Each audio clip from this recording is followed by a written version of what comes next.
You're listening to PetLifeRadio.com.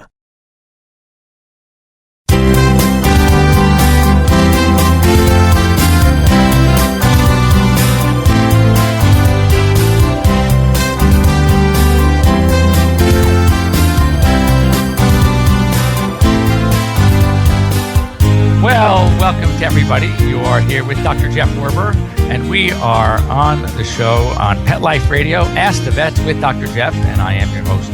And so it's been a good week. I'm actually leaving in a few short hours from now, heading to the Central Veterinary Conference in Kansas City, MO. And it's actually, one of those conferences that I remember going to this conference when it had just begun. I mean, it's not as old as I am as far as the number of years practicing. And it was just a small conference in one small exhibit hall, one small section of the conference center called Bartle Hall in Kansas City. And now it's huge. It's blossomed. And it could be the third biggest. I mean, it's obviously we have the big ones in North American Veterinary Conference every January in Orlando. We have the Western Veterinary Conference every February in Las Vegas, and Central Veterinary Conference. In fact, Central Veterinary Conference exploded into 3 conferences. We have CVC, the main one, which is I'm heading to today. There is CVC East, which is typically in Baltimore or DC, and CVC West, which is in San Diego. So it's amazing how this conference has grown. And I am on the board of Veterinary Economics. Veterinary Economics is probably the number one read veterinary publication, and it's an AdvanStar publication. AdvanStar is a fairly large company which puts out a lot of medical journals and many things other than medical as well. And they also run the Central Veterinary Conference, so it's sort of like obliged to be there. I often speak there as well. It's a great conference. And I've been in Kansas City during the winter. Not fun. However, during the summer, it's just great. It's a great town, a lot going on downtown, the plaza. They've really just done a lot to build the city up, and it's a good time. First of all, I want to hear from you. That's why we're here. We got some calls last week. We talked to Nelson, his little 4-month-old pit bull. He promises to get back to us to let us know how he's doing. But you want to give us a call, 877-385-8882. Pick up the phone, give us a call. For anyone who calls us here on the show, for anyone who sends us an email or text during the show, we're going to send you out a free ProSense product for your pet. That depends whether it's obviously a dog or a cat and what their age is.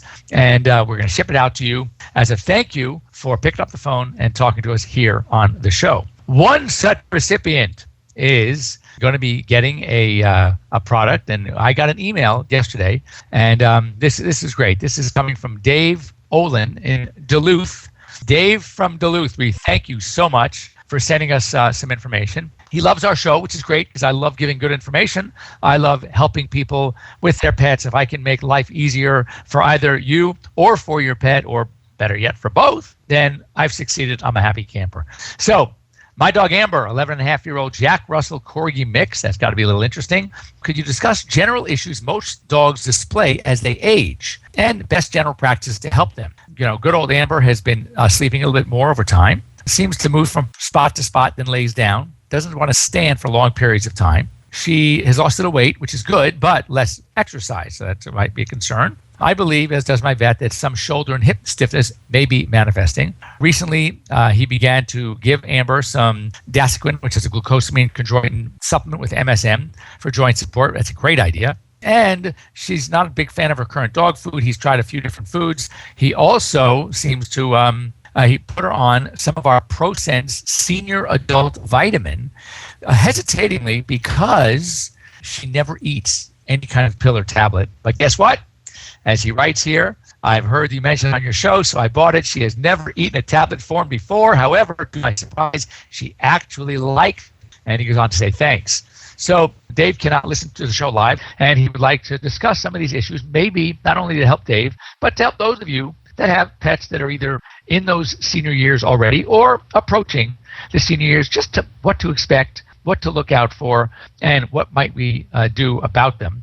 And so I'm going to go ahead and answer those. Again, I want to thank ProSense and Walmart sponsors for bringing us here live to you here on Pet Life Radio. So what you've already seen, and you're starting to notice, kind of what we see.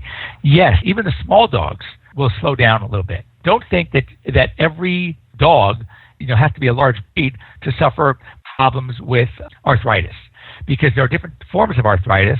And no, yes, we think of hip dysplasia. Yes, you're going to think of a large breed. However, there's also elbow dysplasia. There's also problems with the spine we call spondylosis. Many dogs suffer from what we call lumbosacral disease. That's an instability. The last lumbar vertebrae, L7, meets up with the first sacral vertebrae called S1, and that's why we call it LS disease, lumbosacral. And as the few nerve roots that are left are exiting the spinal canal at L7S1, if there's too much motion, too much movement, then there could be nerve pinching, nerve infringement, if you will, and this is what causes that pain. So these dogs are hesitant to want to jump. They're hesitant to go upstairs. They're hesitant to go into the car. They don't want to go into the bed anymore. They don't want to jump onto the couch. Now, they have much less problem getting off, but not going up. Anything that takes their body position and kind of elongates it to extend those areas seems to cause the problem. So the weight loss, as dogs get older, even though they are exercising less, typically if a young adult dog exercises less and you don't modify the diet, they're going to gain weight. Then we run into the problem with obesity, because the more they gain, the harder and the less they really want to do. The less they do, the more they gain. It's a negative vicious cycle. Old dogs, however, seem to have a problem with muscle mass atrophy. They're losing weight. They're looking kind of drawn. If you put them over their spine becomes very, very prominent, very palpable. In general, they might have their stomach muscles start to give way. They might even have a pot-bellied appearance. Happens in old people too. So that is not uncommon to see this type of weight loss. Certainly, when I see too much weight loss, I start worrying about certain diseases. There are certain diseases that are obviously much more common in older pets that cause what we call cachexia.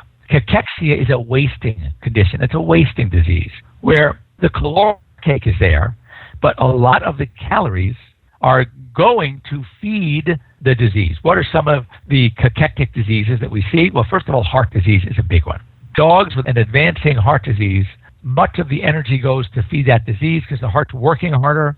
It's not pumping as efficiently. Obviously, is a key organ of the body. It needs that nourishment. It needs that nutrition. So we will see cachexic dogs. Another one, and this is a big one, unfortunately, cancer.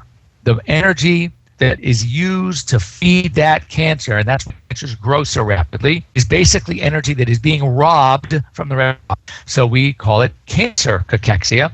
And lastly, really any kind of major organ dysfunction, be it liver disease, be it kidney disease, pancreatic disease, also cause cachexia. But I would say the two most common for dogs is going to be the cancer and the heart disease. Now, cats, on the other hand, have one more that we add to the list. And there's a very strong likelihood that any of you listening today have a cat or know someone who's had a cat that has had this problem. And that problem is hyperthyroidism. Whereas dogs, typically with thyroid disease, become hypothyroid, low thyroid, if anything, have a tendency to gain weight. Cats, on the other hand, are hyperthyroid. And hyperthyroid cats are going to eat and lose weight. So that's very, very important to make sure that if you have a cat that is starting to lose, and it's an older cat, you make an appointment right away to see your vet and to get checked out.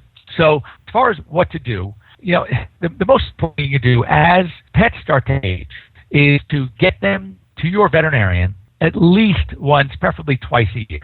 I'd say once a year is cool up to like maybe 6 or 7 years of age. Once they hit that senior status, maybe big dog 7, small dog 8, cat maybe 8, you want to increase those visits twice a year. And part of those visits can include laboratory work. The reason why that's so important is that we often will not see change. Because I've found that dogs and cats tend not to show signs of mild, minor disease until it's too late. So they hide it well. I'm sure this has something to do with the ancestry in the wild that, come on, really, think about it. If you're traveling in a pack, there are a couple of stragglers there because they're kind of a little sore and they don't want to get up and move because they have their minor arthritis, they have their spondylosis, they got that impending kidney problem. So they're kind of lagging a little bit behind. They become a sitting duck for the predators. So that is the problem. They are sitting ducks for predators. And therefore, I I think that, in a sense, pets evolved a certain degree of stoic behavior where they're not going to let us know when they're just in that subtle pain. They're not going to let us know if they have that subtle GI problem. Do this lab work, take some spot films, maybe do an ultrasound of the abdomen. The way we can help you better is to identify problems early before they become a big problem. It's not that your doctor wants to run up a big bill. It's that we can do something that can help your pet. And let's face it, we know you all want to do that. So there are some things that we can do. Just as the animals start showing signs of skeletal problems, be it spondylosis, be it dysplasia, be it arthritis, they are slowing down. There are a lot of things that aren't very expensive, things that are very helpful, and things that don't even require drugs, that are more natural supplements like glucosamine, like Amber on the Dasaquin. An excellent product. It's glucosamine, chondroitin, MSM, products with vitamin C, ester C. They all work very well to help control some of the symptoms of arthritis, some of the pain affiliated, associated with arthritis. There's also acupuncture. There's cold laser therapy.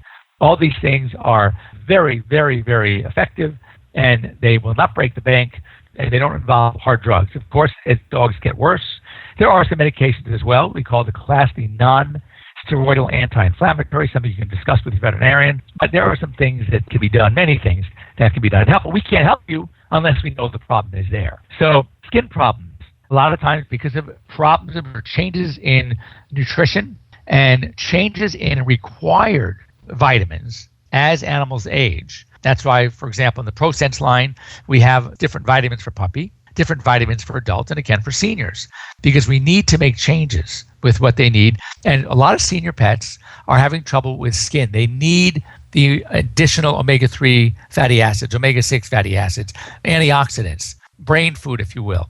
We need to enhance their immune system. So again, a lot of things that we can do now as they're just approaching these early signs that can help us tremendously later on as they get even older. So skin issues, we talked about some great supplements out there, not expensive.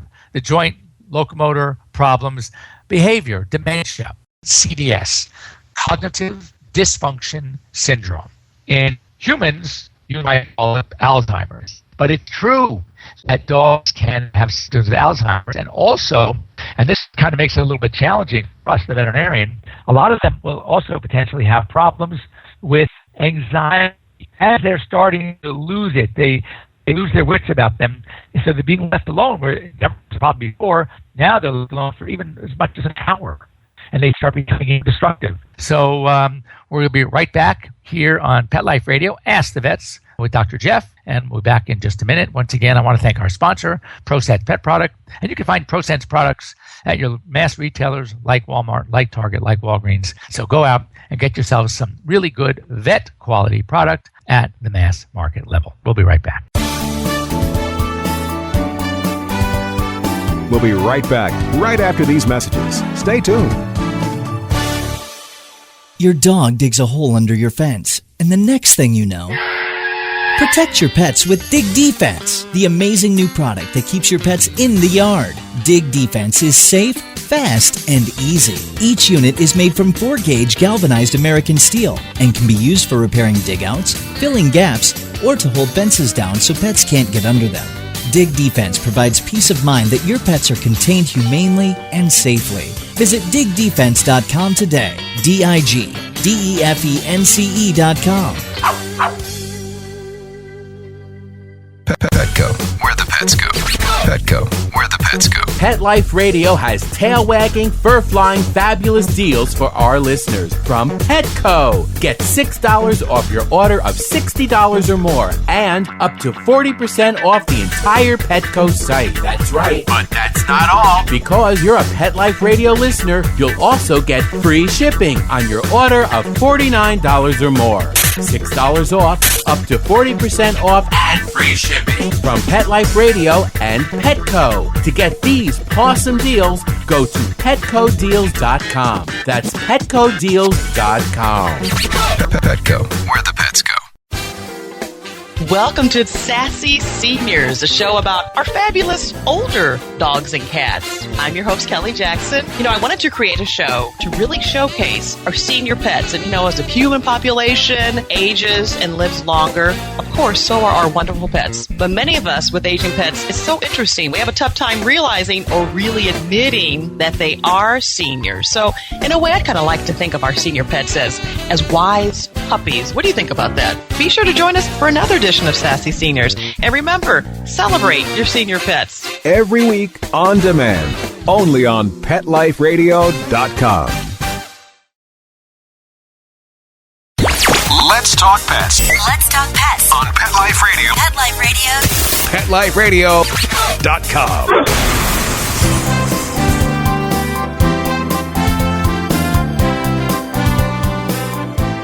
Well, welcome back to Let's Talk Pets here on Pet Life Radio. Ask Vets with Dr. Jeff, and I'm your host, Dr. Jeff Werber, here to help you. I'm here because of the help of ProSense Pet Products and some of the mass retailers where you can find our veterinary quality line of products available to you at the mass market. And that means prices that you can afford, which always is nice. So don't be bashful. Don't be shy. Call us at 877-385-8882. Once again, 877-385-8882. We were talking before our break about how to, first of all, recognize changes in dogs and cats as they age, what to expect so we don't get these surprises. Nobody likes surprises, right? Well, some surprises are good, but when it comes to pet health, you don't want bad surprises. So what can you expect? And most importantly is, what can we do about them, and are there some things that we can possibly avoid? So, we were talking about the importance of that senior physical. And again, I think it's all about expectation, that when something changes, and something that may not be great, but you are expecting it, then you can deal with it a little bit more easily than if you're not expecting it. You have no idea that it was going to happen, and then all of a sudden it happens, and you start to panic. And you run to your vet, you run to the emergency clinic, when in reality, it was just something that happens. It changes. Sometimes clients complain. They'll tell me that their dogs will go into a corner, look into the corner, and sit there and stare. Just stare at the corner. These are all signs of dementia. And another problem we have, and it becomes a medical treatment problem, and I'll get to in a minute, is that the other problem that we often see, often related to the dementia, is anxiety, where these animals being left alone, being in situations that they used to tolerate beautifully, are now becoming very anxious. And with that anxiety comes destructive behavior, comes self-mutilation.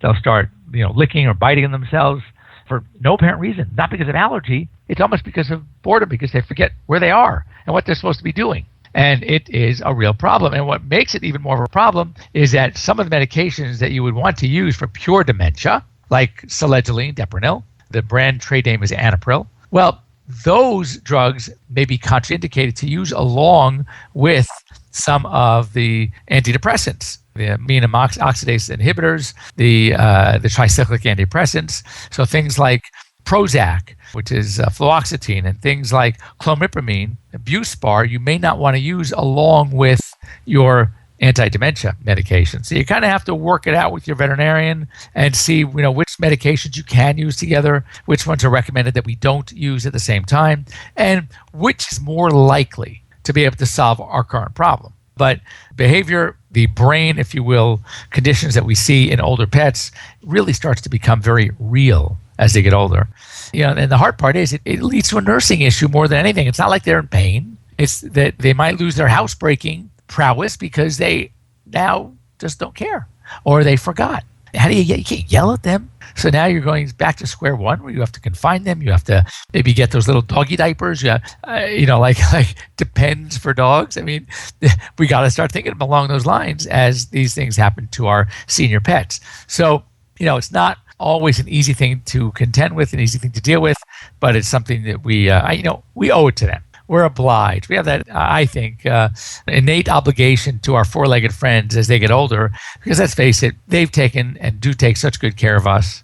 And when you think about what not so old pets do for their much more senior owners, it's amazing. So when we have to do a little extra for them, I think they well deserve it. So anyway, I want to thank Dave in Duluth for sending us the email. We're going to contact you, Dave, and get your address. We're going to send you out some more senior vitamins for Amber. Obviously, she likes it. Maybe we'll have you try our senior glucosamine, our advanced formula glucosamine product as well. Same great taste. So we know that she likes the taste of our tablets, our chewable wafers. So that's great. And Dave, wasn't that hard, was it, to send us an email, send me a text?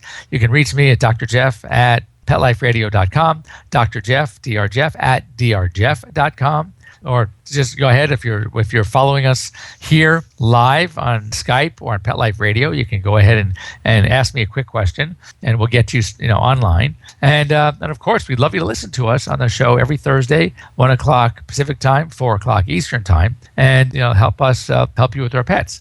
So as I said, I'm off soon to hit the perfect center of the country. And it's amazing if you look at a map and you see Kansas right smack dab in the center. That's kind of where I'm heading. And the nice, hot, muggy weather. They have a really great place. I don't know if any of you have been to Kansas City, but it used to be there were two areas. Go to good restaurants, there's some fun bars. One called the Plaza. Now, the Plaza is I like to call it the Rodeo Drive of Kansas City. It's got the nice restaurants, it's got the nice shops, it's got the jewelry stores, it's got some nice fine hotels, and it's a great place to walk around. It's several blocks, square blocks, and it's a great place to go. Once again, as we start to sign off, I'm going to be in downtown fun Kansas City Central Veterinary Conference. We will back with you, hopefully, with better internet connection next week, Thursday, where you can join me, Dr. Jeff Werber, here on Ask the Vets with Dr. Jeff, here on Pet Life Radio. And again, love to hear from you. Send us an email, drjeff at petliferadio.com, drjeff at drjeff.com. Or when you hang in there, 1-877-385-8882. That's our phone number here on Pet Life Radio. We will see you next week. Thanks for joining me. Let's Talk Pets, every week on demand, only on PetLifeRadio.com.